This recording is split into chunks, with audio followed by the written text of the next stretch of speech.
का कैला राजा अंग्रेजिया तू पढ़ी के। का कैला राजा अंग्रेजिया तू पढ़ी के। का कैला राजा अंग्रेजिया तू पढ़ी के। बागा भी बिक गए बगीचा भी बिकी गए। बागा भी बिक गए बगीचा भी बिकी गए। मलिनी भी बिक गए कलमिया से लिख के। मलिनी भी बिक गए कलमिया से लिख के। का कैला राजा अंग्रेजिया तू पढ़ी के। का कैला राजा अंग्रेजिया तू पढ़ी के। कुआना भी बिक गए जगतिया भी बिकी गए। कुआना भी बिक गए जगतिया भी बिकी गए।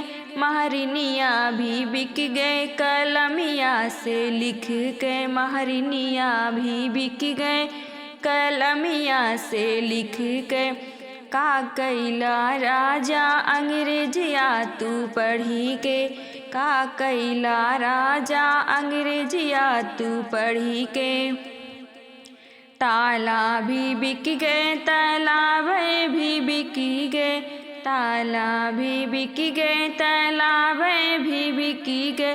धोबिन भी बिक गए कलमिया से लिख के।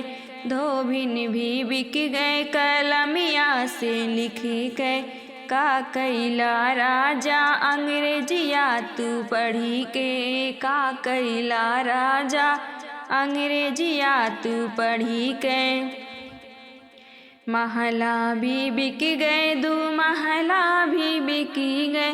महला भी बिक गए दू महला भी बिकी गए। रनिया भी बिक गए कलमिया से लिख के। रनिया भी बिक गए कलमिया से लिख के। का कैला राजा अंग्रेजिया तू पढ़ी के। का कैला राजा अंग्रेजिया तू पढ़ी के।